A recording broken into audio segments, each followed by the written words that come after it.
ಸತ್ಯದ ಮತ್ತು ನಿಖರವಾದಂತಹ ಮಾಹಿತಿಗಳ ಜಾಡಿಗೆ ನಮ್ಮನ್ನು ಕರ್ಕೊಂಡು ಹೋಗ್ತಾರೆ. ನಮ್ಮ ಜೊತೆಗಿರೋರು ಎಸ್ ಬಾಲನ್. ನಮಸ್ಕಾರ ಸರ್. ಇವರು ಕರ್ನಾಟಕದಲ್ಲಿ ಬಹುಶಃ ಲೀಡಿಂಗ್ ಅಂತ ಕರೀಬಹುದಾದಂತಹ ಶಬ್ದಗಳನ್ನು ಸಾಮಾನ್ಯವಾಗಿ ಅಡ್ವೊಕೇಟ್ಗಳಿಗೆ ಕರೆಯೋದು, ಅದನ್ನು ಲೀಡಿಂಗ್ ಅಡ್ವೊಕೇಟ್ ಅಂತ.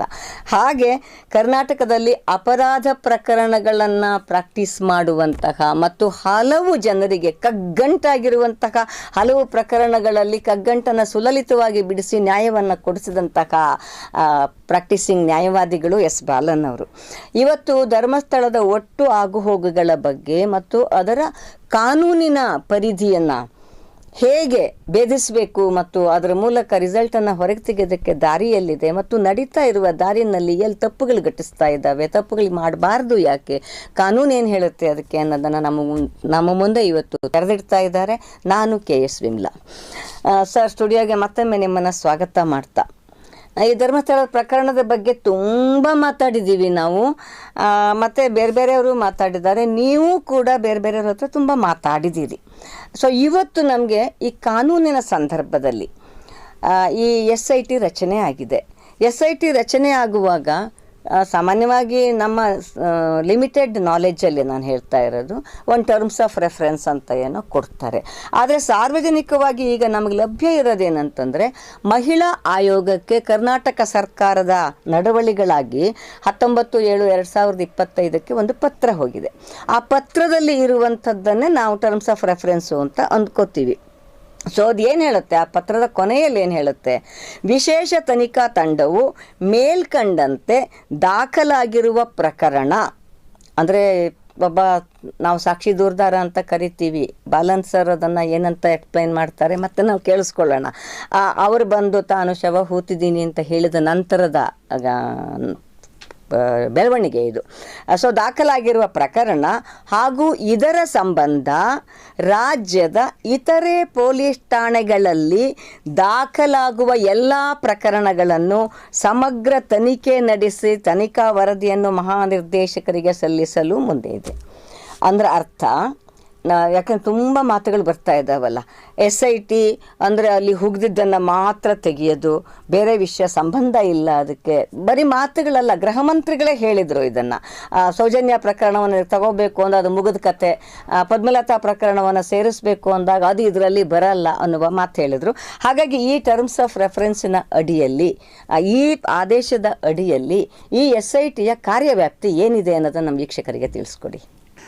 ಈಗ 3/7/2025 ಇದು ಯಾರು ಏನು ಹೆಸರಿಟ್ಟಿದ್ದಾರೆ, ಮುಸುಕತಾರಿ, ಮಾಸ್ಕ್ ಮ್ಯಾನ್, ಭೀಮಾ, ಇದೆಲ್ಲನೂ ಮಾಧ್ಯಮದವರು ಕೊಟ್ಟಿರೋ ಹೆಸರುಗಳು.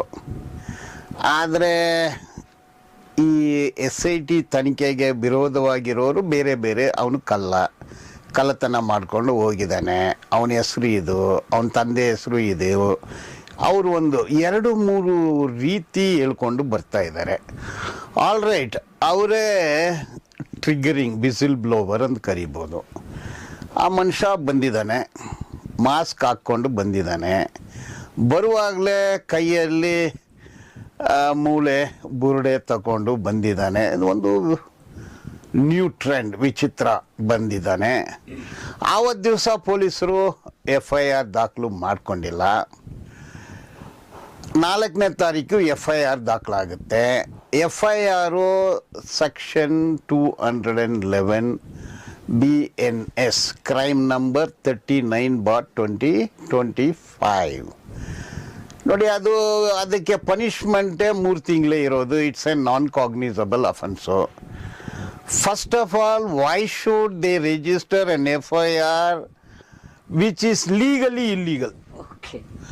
ಅದೇ ಗ್ರೌಂಡಲ್ಲಿ ಹೈಕೋರ್ಟ್ಗೆ ಹೋಗಿ, ಸ್ವಾಮಿ ಇದು ನಾನ್ ಕಾಗ್ನಿಸಬಲ್ ಅಫೆನ್ಸ್ಗೆ FIR ಹಾಕಿದ್ರೆ ಅಂದರೆ ಹೈಕೋರ್ಟ್ನವರು ಕ್ವಾಶಿಂಗ್ ಮಾಡ್ತಾರೆ ಈಸಿಯಾಗಿ, because it is a non cognisable offence. 302 ಇಲ್ಲ, ಅದರಲ್ಲಿ ಮರ್ಡ್ರ್ ಇಲ್ಲ, ಮರ್ಡ್ರ್ ಕೇಸು ಇಲ್ಲ. ಇದು ಗೊತ್ತಿದ್ದು ಮಾಡಿದ್ರ, ಗೊತ್ತಿಲ್ಲದೆ ಮಾಡಿದ್ರ, ಬೇಕಂದೇ ಮಾಡಿದ್ರ, ಬೇಕಿಲ್ಲ ಅಂದ್ ಮಾಡಿದ್ರ, ಉದ್ದೇಶಪೂರ್ವಕವಾಗಿ ಮಾಡಿದ್ರ, ಯಾಕೆ ಮಾಡಿದ್ರ ಅನ್ನೋದನ್ನ ನಾನು ವೀಕ್ಷಕರಿಗೆ ಬಿಟ್ಬಿಡ್ತೀನಿ. ಆಲ್ ರೈಟ್, ಈ FIR ದಾಖಲಾದ ಮೇಲೆ 302 ಆ್ಯಡ್ ಮಾಡಿದಾರಾ ಮಾಡಿಲ್ವಾ ಯಾರಿಗೂ ಗೊತ್ತಿಲ್ಲ. ಅದು ಯಾರು ಹೇಳಬೇಕು? ತನಿಖೆ ಅಧಿಕಾರಿಗಳು ಹೇಳಬೇಕು. ಸೊ ನಾನ್ ಕಾಗ್ನಿಸಬಲ್ ಅಫೆನ್ಸು ಆ FIR-ಅಲ್ಲಿ 11/7/2025 183 BNSS ಆ ಅಡಿಯಲ್ಲಿ ಒಂದು ತಪ್ಪು ಒಪ್ಪಿಗೆ ಹೇಳಿಕೆಯನ್ನು ನ್ಯಾಯಾಧೀಶರು ಪಡ್ಕೊಂಡಿದ್ದಾರೆ. Whether it is permissible to invoke section 183 BNSS in a crime number 39/2025 for the offense under section 211 is a biggest question mark. ಅದು ಯಾಕೆ ಮಾಡಿದ್ರು, ಗೊತ್ತಿತ್ತಾ ಗೊತ್ತಿಲ್ವಾ ಅದನ್ನು ನನಗೆ ಗೊತ್ತಿಲ್ಲ. ಸೊ ನೀವು ಹೂಗೆ ಮಾಡ್ಕೋಬೋದು. I leave it to everyone's inference. ತದನಂತರ 19th SIT was constituted. SIT was constituted on account of certain leading personalities like retired Supreme Court Judge Honorable Gopal Gowda and other lawyers including Balan. We approached Honorable Chief Minister, ಮಾನ್ಯ ಮುಖ್ಯಮಂತ್ರಿಗಳನ್ನ ಭೇಟಿಯಾಗಿ ಒಂದು ಮನವಿ ಕೊಟ್ವಿ. ಅದರಲ್ಲಿ ಸಿಟ್ constitute ಮಾಡಬೇಕಂದು ಕೇಳ್ಕೊಂಡ್ವಿ. The reason ನೋಡಿ, ತನಿಖೆ ಅಧಿಕಾರಿಗಳು ತನಿಖೆಯನ್ನು ನಮ್ಮ ಸಂವಿಧಾನದಲ್ಲಿನೂ ಹೇಳಿದ್ದಾರೆ ತನಿಖೆ ಅಂದರೆ ಏನು. ಮತ್ತು CRPCನ ಬರೆದಿದ್ದು ಮಕ್ಕಾಲೆ, ಥಾಮಸ್ ಮಕ್ಕಾಲೆ, ನಾವಲ್ಲ. ಥಾಮಸ್ ಮಕ್ಕಾಲೆ ಬರೆದಿದ್ದನ್ನೇ BNSS ಅಂದು ಚೇಂಜ್ ಮಾಡಿಬಿಟ್ರು. ಯಾರಿಗೋ ಹುಟ್ಟಿರೋ ಮಗುಗೆ ಯಾರೋ ಅಪ್ಪ ಅಂತ ಹೇಳ್ಕೊಂಡ್ರು, ಅದು ಬೇರೆ ವಿಷಯ. ಇಂಡಿಯನ್ BNSS ಭಾರತೀಯ ನಾಗರಿಕ ಸುರಕ್ಷಾ ಸಮಿತಿ. ಇದು ಕನ್ನಡನ, ತೆಲುಗುನ, ಹಿಂದಿನ, ಪಂಜಾಬ, ಗುಜರಾತ, ಮರಾಠನ, ಉತ್ಕಲನ, ವಂಗಾನ, ನಮ್ಗೆ ಗೊತ್ತಿಲ್ಲ ಅದು ಯಾವ ಭಾಷೆ ಅಂದರೆ ದೇವ ಭಾಷೆ. ಅದು ಡಿಸ್ಕಷನ್ ಅದಲ್ಲ. ಈಗ 183 BNSS ಅಲ್ಲಿ ತಪ್ಪೊಪ್ಪಿಗೆ ಮಾಡ್ಕೊಂಡಿದ್ದಾರೆ. ತಪ್ಪೊಪ್ಪಿಗೆ ಮಾಡಿಕೊಂಡ ನಂತರನೇ ಸಿಟ್ ಕಾನ್ಸ್ಟಿಟ್ಯೂಟ್ ಮಾಡಿದ್ದಾರೆ. ಅದಕ್ಕೆ ಮಹಿಳಾ ಆಯೋಗನೂ ಶಿಫಾರಸು ಮಾಡಿದ್ದಾರೆ ಕಾನ್ಸ್ಟಿಟ್ಯೂಟ್ ಮಾಡಬೇಕಂದು. ನಾವು ಮಾನ್ಯ ಮುಖ್ಯಮಂತ್ರಿಯನ್ನು ಭೇಟಿಯಾದಾಗ ನಾವು ಪೊಲೀಸ್ ಆಫೀಸರ್ ಹತ್ರ ಎಲ್ಲ ಡಿಸ್ಕಷನ್ ಮಾಡಿ ನಾವು ಸಿಟ್ ಕಾನ್ಸ್ಟಿಟ್ಯೂಟ್ ಮಾಡ್ತೀವಿ ಅಂದರು. ಸಿಟ್ ಕಾನ್ಸ್ಟಿಟ್ಯೂಟ್ ಆಗಿದೆ. ಸರ್ಕಾರಕ್ಕೆ ಅಧಿಕಾರ ಇದೆ. ತನಿಖಾಧಿಕಾರಿ ಅನ್ನೋದು ಡಿಫೈನ್ ಮಾಡಿದ್ದಾರೆ. ತನಿಖೆ ಯಾರು ಮಾಡೋದು? ಘೋರ ಅಪರಾಧ ಆದರೆ ಇನ್ಸ್ಪೆಕ್ಟ್ರ್ ಮಾಡಬೇಕು. ಬೇರೆ ಅಪರಾಧಗಳಕ್ಕೆಲ್ಲ ಸಬ್ ಇನ್ಸ್ಪೆಕ್ಟ್ರ್ ಮಾಡ್ತಾರೆ. ಬೆಂಗಳೂರಲ್ಲಿ ಇನ್ಸ್ಪೆಕ್ಟ್ರು, ಮಫ್ಯೂಸಲ್ ಏರಿಯಾಗಳಲ್ಲಿ ಸಬ್ ಇನ್ಸ್ಪೆಕ್ಟ್ರು, ಸರ್ಕಲ್ ಇನ್ಸ್ಪೆಕ್ಟ್ರ್ ಎಂದು ಬರುತ್ತೆ. ಅದಕ್ಕೆ ಮೇಲೆ ಸಿಟ್ಟನ್ನು ರಚನೆ ಮಾಡಲು ಸರ್ಕಾರಕ್ಕೆ ಅಧಿಕಾರ ಇದೆ. CBI central bureau of investigation, ಅದು ತನಿಖೆ ಅಧಿಕಾರಿಗಳಿದ್ದಾರೆ. ನ್ಯಾಷನಲ್ ಇನ್ವೆಸ್ಟಿಗೇಟಿಂಗ್ ಏಜೆನ್ಸಿ ಅದರಲ್ಲಿ ಇದ್ದಾರೆ. ಅಂದರೆ ಇವರೆಲ್ಲ ನಮ್ಮ ದೇಶದಲ್ಲಿ ತನಿಖೆ ಹೈಯೆಸ್ಟ್ ಬಾಡಿ ಅಂದರೆ IPS ಆಫೀಸರು. ಈಗ ಸಿಟ್ ತಂಡವನ್ನು ರಚನೆ ಮಾಡಿದ್ದಾರೆ. ಸರ್ಕಾರಕ್ಕೆ ಅಧಿಕಾರ ಇದೆ.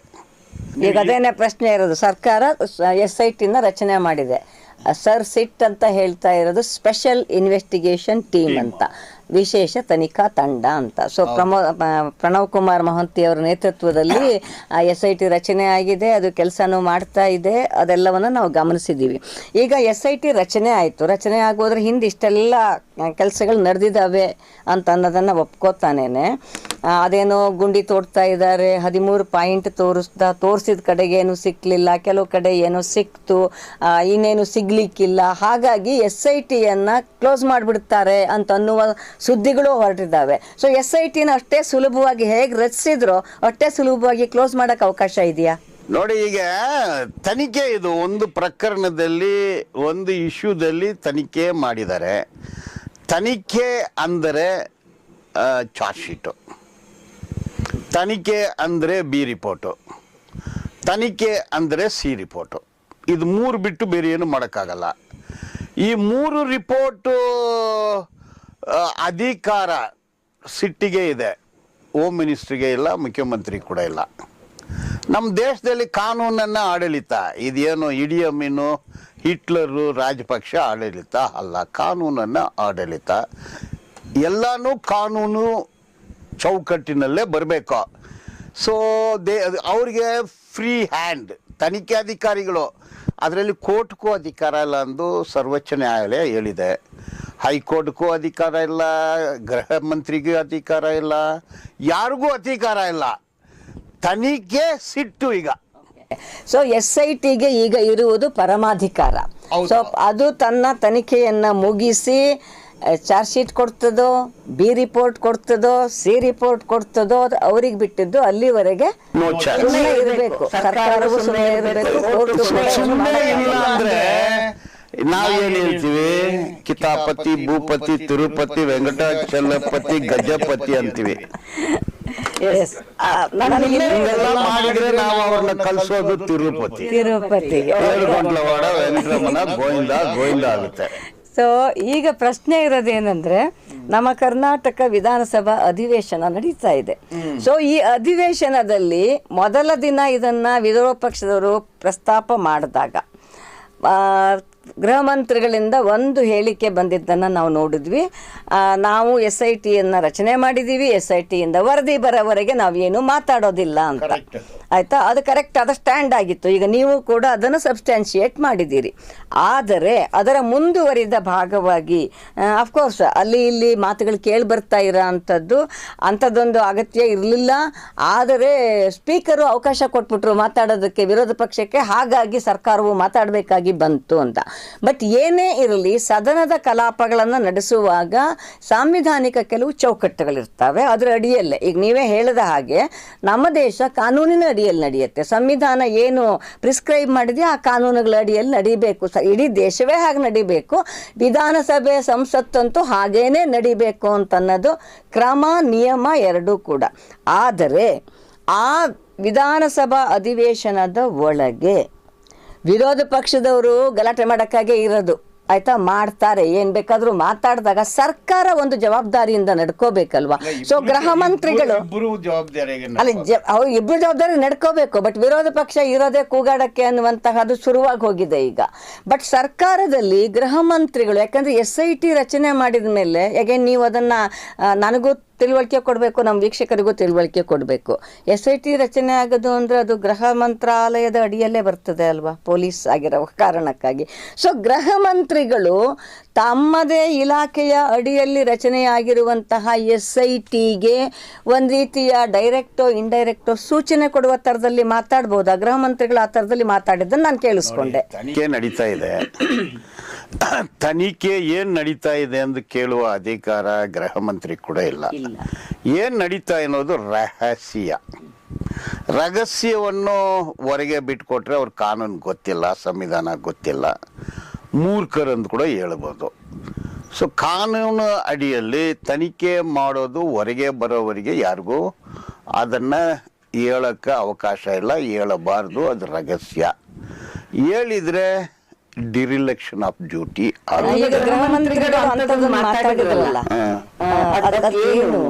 ಅದು dereliction of duty of a home minister. ಅವರು ತನ್ನ ಜವಾಬ್ದಾರಿಯನ್ನ ಸರಿಯಾಗಿ ಪಾಲನೆ ಮಾಡಿಲ್ಲ, ಕಾನೂನು ಉಲ್ಲಂಘನೆ ಮಾಡಿದ್ದಾರೆ, ಸಂವಿಧಾನ ಉಲ್ಲಂಘನೆ ಮಾಡಿದ್ದಾರೆ ಅನ್ನೋದೇ ಅರ್ಥ. ಅದಕ್ಕೆ ಏನು ಮಾಡೋದು? ಮಾಡ್ಬೋದು, ಅವ್ರಿಗೊಂದು ನೋಟಿಸು ಕೊಡ್ಬೋದು, ನೀವು ಯಾರಾಗಲೂ ಒಂದು ದೂರು ಕೊಡ್ಬೋದು. ಅದಕ್ಕೆ 350 ಈಗ 276 ಆಫ್ BNSS ಅಲ್ಲಿ ಅದರಲ್ಲಿ ಅವಕಾಶ ಕೂಡ ಇದೆ. ಈಗ ಕೆಲವರು ಯಾರೋ ಮಾತಾಡ್ತಾ ಇದ್ದಾರೆ, ಅಲ್ಲಿ ಬೋನ್ ಸಿಕ್ತು. ಈಗ ಬರುವಾಗ ನೋಡ್ಕೊಂಬಂದೆ ನಾನು, ಬೋನ್ ಸಿಕ್ತು. ಒಂದು 50 ವರ್ಷ ಓಲ್ಡು, ಒಂದು ಬೋನು 1.5 ವರ್ಷ ಓಲ್ಡು ಅಂತಾರೆ. ಇದೇನು ಹೊರಗೇನೆ ಬಂದಿಲ್ಲ. ಅದು ಇವ್ರು ಯಾರು ಹೇಳಕ್ಕೆ 50 ವರ್ಷ? ಅದು FSLಗೆ ಹೋಗ್ಬೇಕು, DNA ಹೇಳ್ಬೇಕು.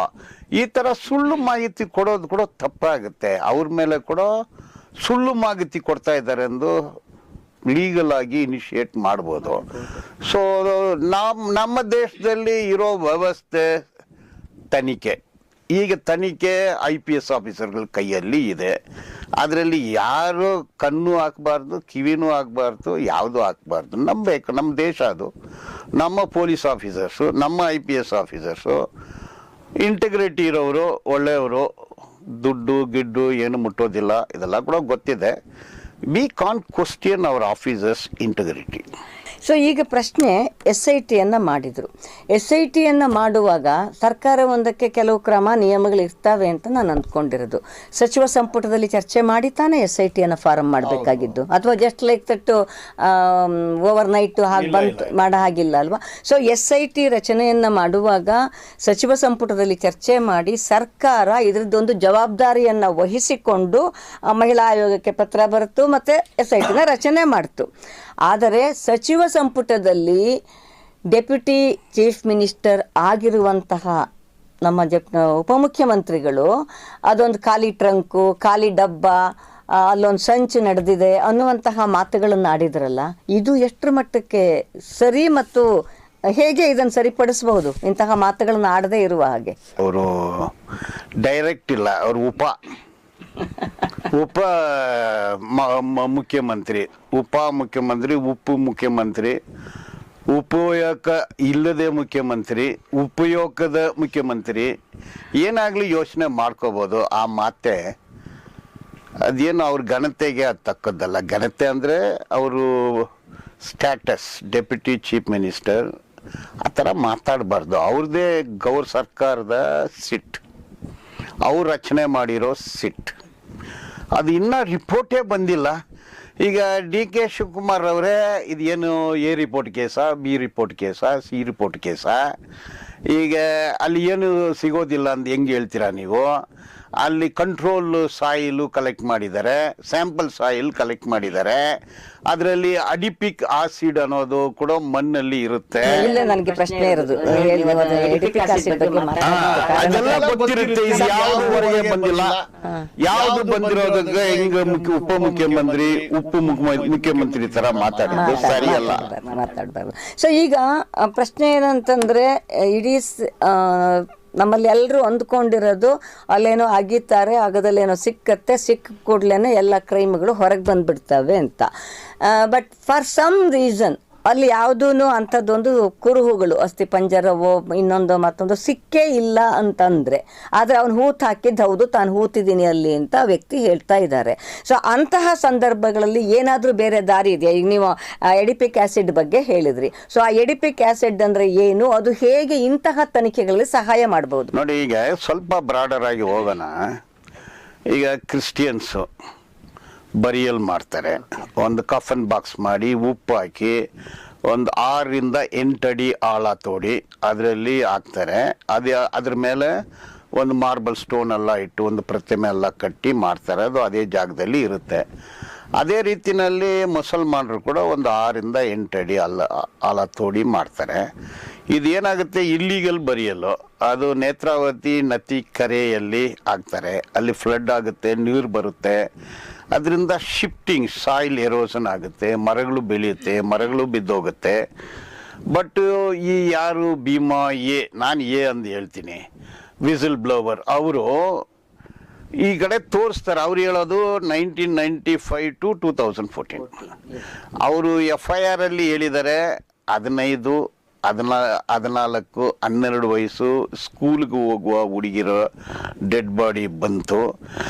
ಅವರು ಒಳ ಉಡುಪುಗಳೆಲ್ಲ ಕಿತ್ತೋಗಿತ್ತು, ರಕ್ತ ಕಸಿತಿತ್ತು, ಅಂಥದ್ದು ನನ್ನ ಹತ್ರ ಕೊಟ್ಟರು, ನಾನು ಊತಾಗ್ದೆ ಅಂದು ಹೇಳಿದ್ದಾರೆ. ಅದು ಯಾರು? 12, 15. ಓಕೆ, ಅದರಲ್ಲಿ ಮತ್ತೆ ಪ್ರಶ್ನೆ, 12, 15 ವಯಸ್ಸು ಕೊಲೆ ಅಂದರೆ ಯಾಕೆ ಕ್ರೈಮ್ ನಂಬರ್ 39/2025 302 ಹಾಕಿಲ್ಲ? ಯಾಕೆ ಬರೀ 211 BNS ಹಾಕಿದ್ರು ಅನ್ನೋದು ಈಗೇನು ಪ್ರಶ್ನೆ. ಈಗ ಒಂದು ಜಾಗ ಅಂದರೆ ಈಗ 2014, 2025 11 ವರ್ಷ ಆಗಿದೆ. 11 ವರ್ಷ ಆಗಿದೆ. ಈ ಅವಧಿಯಲ್ಲಿ ಏನನ್ನೋ ನಡೆದಿರುತ್ತೆ. ಈಗ 5 years ಆದರೆ ಬೋನು ಡಿಸ್ಇಂಟೆಗ್ರೇಟ್ ಆಗುತ್ತೆ, ಡಿಸ್ಅಪಿಯರ್ ಆಗುತ್ತೆ. ಆದ್ರೇನು ಬಾಡಿನಲ್ಲಿ ಕೊಬ್ಬಿರುತ್ತೆ, ಫ್ಯಾಟ್, ಬಾಡಿ ಫ್ಲೂಯಿಡ್ಸ್. ಇದು ಎಲ್ಲಾನು ಅಕ್ಯುಮುಲೇಟ್ ಆಗಿ ಆ ಮಣ್ಣಲ್ಲಿ ಸೇರ್ಕೊಂಡ್ಬಿಡುತ್ತೆ. ಅದನ್ನ ಕಂಟ್ರೋಲ್ ಮಡ್ ಅಂತಾರೆ, ಸ್ಯಾಂಪಲ್ ಮಡ್ ಅಂತಾರೆ. ಇದರಲ್ಲಿ ಕೂಡ ಸ್ಯಾಂಪಲ್ ಮಡ್ ಎಲ್ಲ ತಗೊಂಡು ಹೋಗ್ತಾರೆ. ಸಿಟ್ಟಿಗೆ ಗೊತ್ತಿದೆ ಅದು. ಅವ್ರ ಜೊತೆ FSLನವ್ರು ಕೂಡ ಇದ್ದಾರೆ. ಅಡಿಪಿಕ್ ಆಸಿಡ್, ಅಡಿಪಿಕ್ ಸೆರೆ, ADPICSERE, ಅಡಿಪಿಕ್ ಸೆರೆ, ಅಡಿಪಿಕ್ ಆಸಿಡ್ ಸಿಗೋ ಸಾಧ್ಯತೆ ಇದೆ. ಅದು 100 ವರ್ಷ ಆದ್ರೇನು ಸಿಗುತ್ತೆ, 200 ವರ್ಷ ಆದ್ರೇನು ಸಿಗುತ್ತೆ. ಆ ಮಣ್ಣಲ್ಲಿ ಇರೋ ಅಡಿಪಿಕ್ ಆಸಿಡ್ ಅನ್ನ IFTR, MSGS ಅನ್ನೋ 2 ಡಿವೈಸ್ಗಳಿದೆ. ಆ ಡಿವೈಸು ನನಗೆ ಗೊತ್ತಿದೆ, ಅದು FSL ಮಡಿವಾಳದಲ್ಲಿ ಅವೈಲಬಲ್ ಇದೆ. ಆ ಡಿವೈಸನ್ನು ತೆಗೆದುಕೊಂಡು ಹೋಗಿದ್ದಾರಾ ಇಲ್ವಾ ನನಗೆ ಗೊತ್ತಿಲ್ಲ, SITನವರೇ ಹೇಳ್ಬೇಕು. ಆ ಡಿವೈಸ್ ತೆಗೆದುಕೊಂಡು ಹೋದರೆ ಅದು ಒಂದು 20 ನಿಮಿಷದಲ್ಲೇ ಹೇಳ್ಬಿಡುತ್ತೆ, ಏನಿದೆ ಎಂದು ಹೇಳ್ಬಿಡುತ್ತೆ. ಅದು ಮಾಡಿದಾರ ಇಲ್ವಾ ನಮ್ಗೇನು ಗೊತ್ತಿಲ್ಲ, ಸಿಟ್ಟು ಹೊರಗೆ ಹೇಳಿದರೆ ಮಾತ್ರ ಗೊತ್ತಾಗುತ್ತೆ. ಕೆಲವರು ಏನು ಅಂದ್ಕೊಳ್ತಾರೆ, ಬೋನ್ ಇಲ್ಲ, ಸ್ಕೆಲೆಟನ್ ರಿಮೈನ್ಸ್ ಇಲ್ಲ, ಕೂದಲಿಲ್ಲ, ಫ್ಲೆಶ್ ಇಲ್ಲ. ಕೂದಲು ಫ್ಲೆಶ್ ಹೆಂಗೆ ಸಿಗುತ್ತೆ 10 ವರ್ಷ 15 ವರ್ಷ ಆದಮೇಲೆ? ಬೋನು ಅಂಥ ಪ್ರದೇಶಗಳಲ್ಲಿ ಡಿಸ್ಇಂಟಗ್ರೇಟ್ ಆಗುತ್ತೆ. ಬೋನು ಸಿಗಲಿಲ್ಲ. ಬೋನು ಸಿಗಿದೆ, ಅದು ಪುರುಷರದ ಮಹಿಳೆಯರ್ದ ಅಂತ ಹೇಳ್ಬೋದು. ಯಾಕಂದರೆ ಪೆಲ್ವಿಸ್ ಬೋನ್ ನೋಡಿದರೆ ಗೊತ್ತಾಗ್ಬಿಡುತ್ತೆ. ಅದು ಸ್ವಲ್ಪ ಎಕ್ಸ್ಪರ್ಟು, ನಾನು ನೋಡಿದ್ರೇನೋ ಹೇಳ್ಬಿಡ್ತೀನಿ ಇದು ಮಹಿಳೆಯರ್ದ ಪುರುಷರ್ದ ಅಂದು. ಈಗ ತನಿಖೆ ಇಷ್ಟು ಮಟ್ಟದಲ್ಲೇ ಇಲ್ಲ. ಈಗ ತನಿಖೆ ಆಗಬೇಕು. ತನಿಖೆ ಏನಾಗ್ತಾ ಅನ್ನೋದನ್ನ ಅಲ್ಲೇ ಸ್ವಲ್ಪ ಟಚ್ ಆಗುತ್ತೆ. ಏನು ಟಚ್ ಆಗುತ್ತೆ ಅಂದರೆ 3/7/2025 ಕಣ್ಣಾರೆ ಕಂಡ ಸಾಕ್ಷಿ ಇರಲಿಲ್ಲ. ಆದ್ರಿಂದ ವೇದವಲ್ಲಿಗೆ ನ್ಯಾಯ ಸಿಗಲಿಲ್ಲ, ಪದ್ಮಲತಾಗೆ ನ್ಯಾಯ ಸಿಗಲಿಲ್ಲ, ಸೌಜನ್ಯಗೆ ಸಿಗಲಿಲ್ಲ, ಅನನ್ಯ ಭಟ್ಗೂ ಸಿಗಲಿಲ್ಲ, ಲಕ್ಷ್ಮಿಗೂ ಸಿಗಲಿಲ್ಲ, ಜಮುನಾಗೂ ಸಿಗಲಿಲ್ಲ. ಈಗ ಕೆಲವರು ಹೇಳ್ತಾ ಇದ್ದಾರೆ ಅನನ್ಯ ಭಟ್ಟೆ ಇಲ್ಲ ಅಂತಾರೆ. ಹೌದು, ಅನನ್ಯ ಭಟ್ಟು ಇಲ್ಲ, ಸುಜಾತಾ ಭಟ್ಟು ಇಲ್ಲ, ಪದ್ಮಲತಾ ಅನ್ನೋ ಒಂದು ಹುಡುಗಿನೇ ಇಲ್ಲ, ವೇದವಲ್ಲಿ ಅನ್ನೋ ಒಂದು ಟೀಚರೇ ಇಲ್ಲ, ಲಕ್ಷ್ಮಿ ಅನ್ನೋ ಹುಡುಗಿನೂ ಇಲ್ಲ ಅಂದೇ ಹೇಳ್ತಾರೆ ಅವರು. ಅದನ್ನು ತಗೊಳ್ಳೋಣ. ಈಗ ಯಾರೋ ಹೆಸರು ಹೇಳ್ತಾ ಇದ್ದಾರೆ, ಅವರು ಭಾರಿ ಒಳ್ಳೆಯವರು, ಸಮಾಜ ಸೇವೆ ಮಾಡ್ತಾರೆ, ಅವ್ರ ಹತ್ರ 1 ರೂಪಾಯಿ ಕೂಡ ಇಲ್ಲ, ಅವ್ರು ಭಾರಿ ಬಡವರು, ಅವ್ರು ಉಟ್ಕೊಳ್ಳೋಕ್ಕೆ ಬಟ್ಟೆ ಇಲ್ಲ, ಹೊಟ್ಟೆಗೆ ಊಟ ಇಲ್ಲ, ಊಟಕ್ಕೆ ಹೊಟ್ಟೆ ಇಲ್ಲ ಅಂದೆಲ್ಲ ಹೇಳ್ತಾ ಇದ್ದಾರೆ. ಅದು ಬೇರೆ ವಿಷಯ. ದ ಪಾಯಿಂಟ್ ಈಸ್, ಕಣ್ಣಾರೆ ಕಂಡ ಸಾಕ್ಷಿ. ನ್ಯಾಯಾಧೀಶರು ಮುಂದೆ ಹೇಳಿದ್ದಾರೆ, B ಹೇಳಿದ್ರು, C ಹೇಳಿದ್ರು, D ಹೇಳಿದ್ರು ಅಂತ ಹೇಳಿದ್ದಾರೆ. B ಯಾರು, C ಯಾರು, D ಯಾರು ತನಿಖಾಧಿಕಾರಿಗಳಿಗೆ ಗೊತ್ತು. ಬಾಡಿ ತಂದು ಕೊಟ್ರೆ ಅಂದರೆ ಕೇಳಲ್ವಾ ಯಾರು ತಂದು ಕೊಟ್ಟಿದ್ದಂದು? ಇವು ಉತ್ತರ ಕೊಡಬೇಕಲ್ಲ. ಒಬ್ಬನೇ ತಂದು ಕೊಡೋಕ್ಕಾಗುತ್ತಾ? ಗಾಡಿನೆಲ್ಲ ಯಾವ ಗಾಡಿ, ಫಿಯಟ್ ಗಾಡಿಯ, ಅಂಬಾಸಿಡರ, ಮಾರುತಿಯ, ವೇನ, ಇಲ್ಲ ಎದ್ದಿನ ಗಾಡಿ ಅಂತ ಹೇಳ್ಬೇಕಲ್ಲ. ಒಬ್ಬನೇ ತಂದನ, ಇಬ್ಬನೇ ತಂದ ಬಾಡಿ ಹೆಂಗಿತ್ತು? ಘೋರ ಪರಿಸ್ಥಿತಿನಲ್ಲಿ ಇತ್ತು. ಅಂದರೆ ಆ ಹುಡುಗಿನ ಎತ್ಕೊಂಡು ಹೋಗಿದ್ದು ಯಾರು? ಅತ್ಯಾಚಾರ ಮಾಡಿದ್ದು ಯಾರು? ಕೊಂದಿದ್ದು ಯಾರು? ಬಾಡಿಯನ್ನು ಆ ಪರಿಸ್ಥಿತಿನಲ್ಲಿ ತಂದಿದ್ದು ಯಾರು? ಸುಟ್ಟಿದ್ದು ಯಾರು? ಆಸಿಡ್ ಹಾಕಿದ್ದು ಯಾರು? ಇದು ಕ್ರೂರ.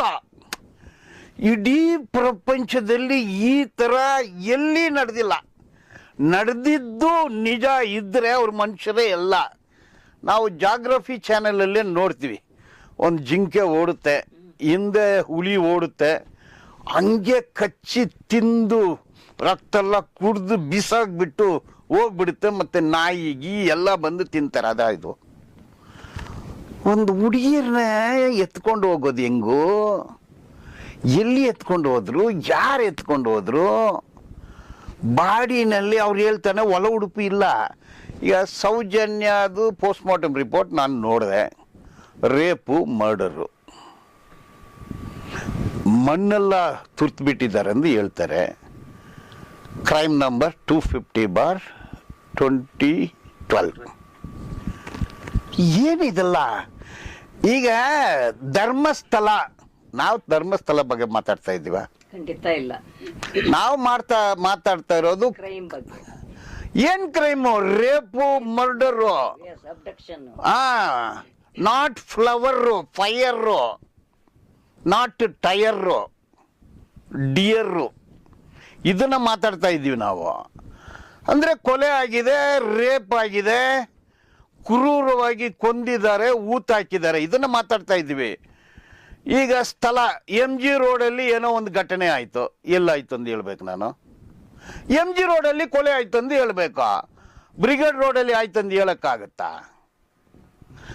ಇಲ್ಲಿ ಕ್ರೈಮ್ ನಂಬರ್ 39 ಕೃತ್ಯ ನಡೆದ ಸ್ಥಳ ಧರ್ಮಸ್ಥಳ ಅಂತ ಹೇಳಿದ್ದಾರೆ, ನಾನೇನು ಹೇಳ್ಬೇಕು? ರೇಖಾ, ಸೊ ಈಗ ನನ್ನ ಪ್ರಶ್ನೆ ಏನು ಅಂತಂದರೆ, ಈಗ ಒಂದು ಕಡೆಯಿಂದ ಗೃಹ ಮಂತ್ರಿಗಳು, ಉಪಮುಖ್ಯಮಂತ್ರಿಗಳು, ಸಾಲದ್ದಕ್ಕೆ ಮಹಿಳಾ ಮತ್ತು ಮಕ್ಕಳ ಕಲ್ಯಾಣ ಸಚಿವೆ ಕೂಡ, ಅಂದರೆ ಕನಿಷ್ಠ ಒಬ್ಬ ಮಹಿಳೆಯಾಗಿ ಯೋಚನೆ ಮಾಡಬೇಕು, ಮನುಷ್ಯರಾಗಿ ಎಲ್ಲರೂ ಯೋಚನೆ ಮಾಡಬೇಕು ನೀವು ಹೇಳಿದ ಹಾಗೆ, ಮತ್ತು ಮಹಿಳೆಯರಾಗಿ ಇನ್ನೊಂದು ಸ್ವಲ್ಪ ಜಾಸ್ತಿನೇ ಅದು ಕಾಡಬೇಕು. ಅದರ ಜೊತೆಗೆ ಮಹಿಳಾ ಮತ್ತು ಮಕ್ಕಳ ಕಲ್ಯಾಣ ಅಂತ ಕರೆದುಕೊಂಡಿರುವಂತಹ ಇಲಾಖೆಯ ಸಚಿವರೂ ಕೂಡ ಉಪಮುಖ್ಯಮಂತ್ರಿಗಳ ಜೊತೆಗೆ ದನಿ ಕೂಡಿಸಿದ್ದನ್ನು ನಾವು ನೋಡಿದ್ವಿ. ದೊಡ್ಡ ಮಟ್ಟದಲ್ಲಿ ಟೀಕೆಗಳು ಬರ್ತಾ ಇದ್ದಾವೆ. ಸೊ ಇದರ ಜೊತೆಗೆ ವಿರೋಧ ಪಕ್ಷದವರು ಅದೇನೋ ಪಾದಯಾತ್ರೆ ಮಾಡೋದಂತೆ, ಯಾತ್ರೆ ಮಾಡೋದಂತೆ, ಇದನ್ನೆಲ್ಲವನ್ನ ಮಾಡ್ತಾ ಇದ್ದಾರೆ. ನೀವು ಹೇಳಿದಂತಹ ಖಂಡಿತವಾಗ್ಲೂ ಅದು ಜನಶಕ್ತಿ ಮೀಡಿಯಾ ಇರ್ಬೋದು ಅಥವಾ ನಾವಾಗಲೂ ಯಾರೇ ಕೂಡ ಯಾರೇ ವ್ಯಕ್ತಿಗಳನ್ನು ಇಂಥವರೇ ಅಂತ ಹೇಳ್ತಾ ಇಲ್ಲ. ನಾನು ಮೊನ್ನೆನೂ ಹೇಳಿದ ಹಾಗೆ ನನ್ನ ಮನೇಲಿ ಒಂದು ಕಳ್ತನ ಆದರೆ ಇಂಥವ್ರ ಮೇಲೆ ಒಂದು ಅನುಮಾನ ಇದೆ ಅಂತ ಹೇಳುವುದು ಅತ್ಯಂತ ಸಹಜ. ಹಾಗೆ ಅಂತಹ ದೂರುಗಳಿರುವ ಕಾರಣಕ್ಕಾಗಿ ಯಾರ್ಯಾರ ಮೇಲೆ ಇದೆಯೋ ಅವರನ್ನು ತನಿಖೆ ಮಾಡಬೇಕು, ವಿಚಾರಣೆ ಮಾಡಬೇಕು. ಆರೋಪ ಸಾಬೀತಾದರೆ ಅಪರಾಧಿಗಳು, ಇಲ್ಲ ಅಂತಂದರೆ ಬಿಡುಗಡೆ ಆಗ್ತಾರೆ ಅಂತ ಅನ್ನೋದು ಸಹಜ ನಿಯಮ ಈ ನೆಲದ್ದು. ಬಟ್ ಇವತ್ತು ನಾನು ಹಿಂದೆ ಅಲ್ಲೆಲ್ಲೋ ಕೇಳ್ತಾ ಇದ್ದೆ, ಈ ಶಾಸಕರು ಇದೆಲ್ಲ ಏನೇನೋ ಬಾಯಿಗೆ ಬಂದಿದ್ದೆಲ್ಲ ಮಾತಾಡ್ತಾ ಇದ್ದಾರೆ. ಸೊ ಹಾಗೆ ಮಾತಾಡುವ ಅವರ ನಡೆಗಳನ್ನು ಟೀಕಿಸಿದರೆ ಹಕ್ಕುಚ್ಯುತಿ ಮಂಡನೆ ಮಾಡ್ತಾರಂತೆ. ಸೊ ಅಂಥದ್ದೊಂದು ಅವಕಾಶ ಇದೆಯಾ? ಇಲ್ಲ. Freedom of speech and expression ಇದು ಸುಮಾರು 200 ವರ್ಷ ಸ್ವತಂತ್ರ ಹೋರಾಟ ಮಾಡಿ article 19(1)A freedom of speech and expression. So ಅದನ್ನು ಕರ್ಟೇಲ್ ಮಾಡೋದು ಆರ್ಟಿಕಲ್ 19(2). ಯಾವಾಗ? ಇಂಟಗ್ರಿಟಿ, ನ್ಯಾಷನಲ್ ಸಾವರಿನಿಟಿ, ದೇಶಕ್ಕೆ ಏನಾಗಲೂ ತೊಂದರೆ ಬಂದರೆ ಮಾತ್ರ. ಇಲ್ಲಿ ತೊಂದರೆ ಏನಾದ್ರು ಸತ್ತಿರಾದೆ ನ್ಯಾಯ ಕೊಡಿ ಅಂತೀವಿ. ಪ್ರಾಣಕ್ಕೆ ನ್ಯಾಯ ಕೇಳುತ್ತೆ, ಪ್ರಾಣಗಳು ನ್ಯಾಯ ಕೇಳುತ್ತೆ. ಪ್ರಾಣಗಳು ನ್ಯಾಯ ಕೇಳುತ್ತೆ ಅಂದರೆ ನೀವೇನು ಮಾಡ್ತೀರಾ? ಗ್ಯಾಗ್ ಆರ್ಡ್ರ್ ಹೆಂಗೆ ಮಾಡ್ತೀರಾ ನೀವು? ಅದು ಆರ್ಟಿಕಲ್ 19(1)A ಓದಬೇಕು. ಸುಪ್ರೀಂ ಕೋರ್ಟ್ ಜಡ್ಜ್ಮೆಂಟ್ AK ಗೋಪಾಲನಿಂದ ಜಡ್ಜ್ಮೆಂಟ್ಗಳನ್ನ ಓದಬೇಕು. ಲೇಟೆಸ್ಟ್ ಜಡ್ಜ್ಮೆಂಟು ಓದಬೇಕು. ಓದಿದರೆ ಗೊತ್ತಾಗುತ್ತೆ the contradiction between 19(1)A and 19(2). ಇದರಲ್ಲಿ 19(2) ಬರೋದಿಲ್ಲ, 19(1)A ಬರುತ್ತೆ. ಯಾರಾಗಲೂ ಮಾತಾಡಿದರೆ ಅವರಿಗೆ ಸಂವಿಧಾನ ಓದಿಲ್ಲ ಅನ್ನೋದು ಅರ್ಥ. ಸಂವಿಧಾನವನ್ನು ಅವರಿಗೆ ನಾವು ಗಿಫ್ಟಾಗಿ ಕೊಡ್ಬೋದೋ ಏನೋ ಅಂತ ಅಂದ್ಕೋತೀನಿ. ಯಾಕೆಂದರೆ ನೆನ್ನೆ ತುಂಬ ಚರ್ಚೆ ಆಗ್ತಾ ಇತ್ತು. ಅದು ಸದನದಲ್ಲಿ ಏನೇನೋ ಮಾತಾಡಿದ್ದಾರೆ. ಆಮೇಲೆ ಒಂದು ಯಾತ್ರೆಯನ್ನು ಕರ್ಕೊಂಡು ಹೋಗಿದ್ದಾರೆ ಒಬ್ಬ ಶಾಸಕರು, ವಿಶ್ವನಾಥ ಯಾರೋ ಕರ್ಕೊಂಡು ಹೋಗಿದ್ದಾರೆ. ಮತ್ತು ಇದನ್ನೆಲ್ಲ ಟೀಕೆ ಎಲ್ಲ ಮಾಡಿದರೆ ನಾವು ಹಕ್ಕುಚ್ಯುತಿ. ನನಗೂ ಗೊತ್ತು, ನಾನು HAL contract labour union president ಇದ್ದಾಗ ಅವ್ರು ಪರ್ಮನೆಂಟ್ ವರ್ಕರ್ ಯೂನಿಯನ್ ಪ್ರೆಸಿಡೆಂಟ್ ಇದ್ದಾರೆ. ವಿಶ್ವನಾಥ್ ಹಿಂದೂಗಳ ಪರ ಹೋರಾಟ ಮಾಡ್ತೀನಿ ಅಂತ ಹಲವಾರು ಕಡೆ ಹೇಳಿದ್ದಾರೆ. ಹಿಂದೂಗಳ ಪರ. ಈ ಸತ್ತಿರ ಹೆಣ್ಮಕ್ಳೆಲ್ಲ ಸೌಜನ್ಯ ಹಿಂದೂ, ಪಾಕಿಸ್ತಾನಿಂದ ಬಂದಿಲ್ಲ.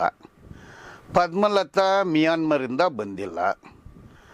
ವೇದವಲ್ಲಿ ಆಫ್ಘಾನಿಸ್ತಾನಿಂದ ಬಂದಿಲ್ಲ. ಯಾರೂ ಬಾಂಗ್ಲಾದೇಶಿಗಳು ಅಲ್ಲ. ನಿಮ್ಮ ಭಾಷೆ ಪ್ರಕಾರ ಫಾರ್ವರ್ಡ್ ಕಮ್ಯುನಿಟಿ ಹಿಂದೂ ಮಕ್ಕಳು, ಇನ್ನು ನಿಮ್ಮ ಭಾಷೆ ಅವ್ರ ಭಾಷೆಯಿಂದ ಬ್ರಾಹ್ಮಣ ಹೆಣ್ಣು ಮಕ್ಕಳು.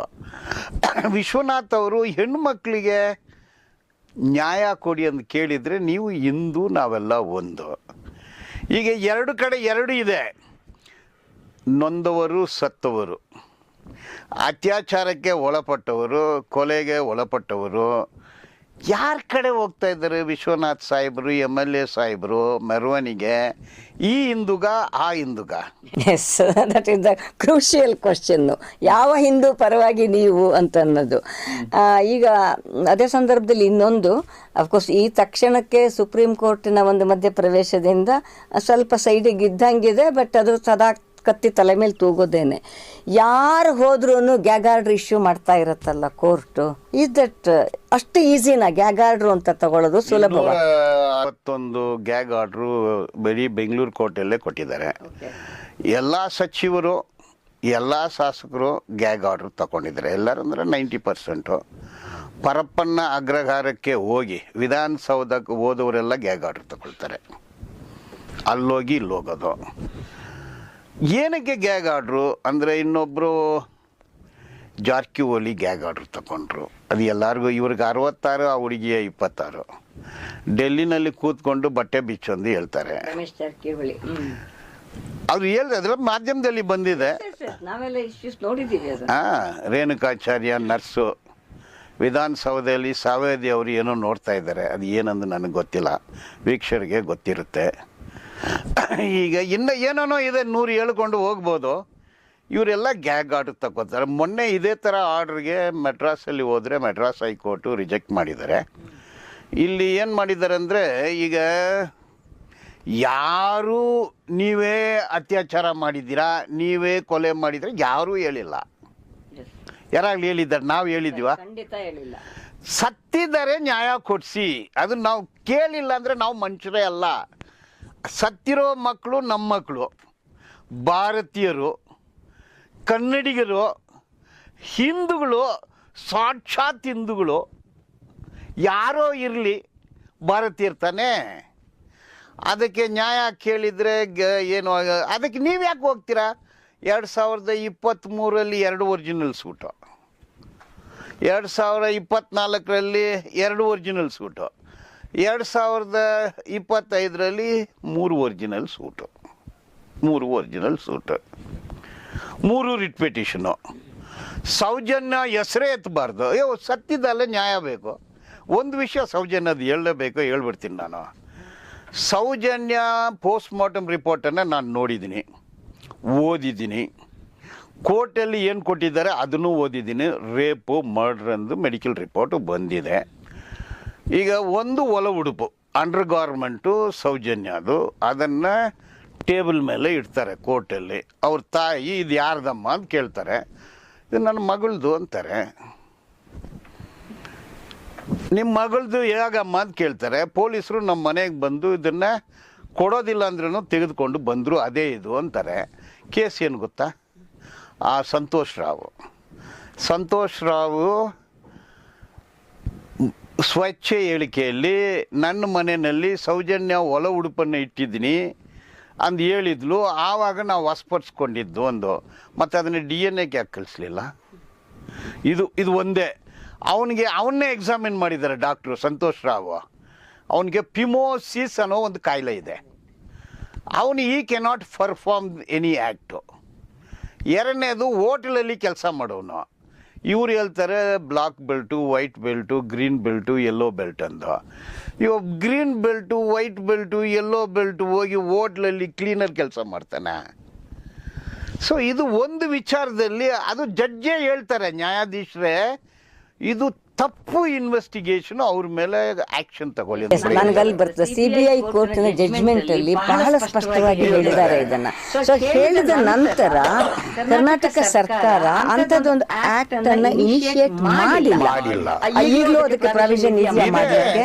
ಇದೆ. ಹೈಕೋರ್ಟ್ಗೆ CBI ಹೈಕೋರ್ಟ್ ಹೋಗ್ತಾರೆ. ಇದಕ್ಕೆ ಅದೇನು ಸೆಂಟ್ರಲ್ ಬ್ಯೂರೋ ಆಫ್ ಇನ್ವೆಸ್ಟಿಗೇಷನ್ ಅಥವಾ ಕಲೆಕ್ಷನ್ ಬ್ಯೂರೋ ಆಫ್ ಇನ್ವೆಸ್ಟಿಗೇಷನ್ ಅಂತ ಒಂದು ಡೌಟು, ರೀಸನಬಲ್ ಡೌಟು ಅಲ್ವಾ? ಈಗ ಇಷ್ಟು ಬಂದ ಮೇಲೆ ಅದ್ರ ಮೇಲೆ ಅಪೀಲು ಹೆಂಗೆ ನಿಲ್ಲುತ್ತೆ? Why should you go to appeal? Appeal ವಜಾ ಆಯಿತು, ದೇರ್ ಎಂಡ್ಸ್ ದ ಮ್ಯಾಟರ್. ಈಗ ಏನು ಮಾತಾಡ್ತಾ ಇದ್ದಾರೆ ಇವರಿಗೆ, ಹೋರಾಟಗಾರರಿಗೆ ಕೋರ್ಟ್ ಮೇಲೆ ನಂಬಿಕೆ ಇಲ್ಲ, CBI ಮೇಲೆ ನಂಬಿಕೆ ಇಲ್ಲ, CID ಮೇಲೆ ನಂಬಿಕೆ ಇಲ್ಲ. ಕೋರ್ಟ್ ಮೇಲೆ ನಂಬಿಕೆ ಇದೆ. ನೀವು ಏನು ಎವಿಡೆನ್ಸ್ ಕೊಟ್ಟಿದ್ದೀರಾ ಅಲ್ಲಿ? 2012ಅಲ್ಲಿ CCTV ಫುಟೇಜ್ ಇತ್ತು, CCTV ಕ್ಯಾಮ್ರಾ ಇತ್ತು. ಈಗ ನನ್ನ ಪ್ರಶ್ನೆ, ನೇರ ಪ್ರಶ್ನೆ, CCTV ಫುಟೇಜನ್ನು ಯಾಕಪ್ಪ ಕೊಟ್ಟಿಲ್ಲ ನೀನು? ಈಗ ಕೇಸನ್ನು ಫರ್ದರ್ ಕಂಟಿನ್ಯೂ ಮಾಡಕ್ಕೆ ಅವಕಾಶ ಇದೆ. ಹೈಕೋರ್ಟಲ್ಲಿ ಹೋಯ್ತು, ಸೆಟಿಸ್ಫೈಡ್ ಮಾಡಿದ್ರು. ಯಾರ್ಯಾರೋ ಪಿಟಿಷನ್ ಹಾಕಿದ್ದಾರೆ. ನನ್ನ ಪ್ರಕಾರ ಈಗಲೂ ಕೂಡ ಆ ಕೇಸನ್ನು ತೆಗೆದುಕೊಂಡು ಹೋಗೋಕೆ ಅವಕಾಶ ಇದೆ. ಒಂದು ಕೇಸನ್ನ ಕೋರ್ಟಲ್ಲಿ ತಗೊಂಡು ಹೋಗೋಕೆ ಅವಕಾಶ ಇದೆ. ಬಟ್ CBI ನ್ಯಾಯಾಲಯ ಸರ್ಕಾರಕ್ಕೆ ಡೈರೆಕ್ಟ್ ಮಾಡಿದೆ. ಪ್ರಾಥಮಿಕ ತನಿಖಾ ಹಂತದಲ್ಲಿ ಅವರು ಎಲ್ಲರೂ ಕೂಡ ಮಾಡಬೇಕು. ಸರ್ಕಾರ ಕಾನ್ಸ್ಟಿಟ್ಯೂಟ್ ಮಾಡಬಹುದು. ಎಸ್, ಅವಕಾಶ ಇದ್ರೆ ನಾವೇ ಮಾಡಬಹುದು. S, okay.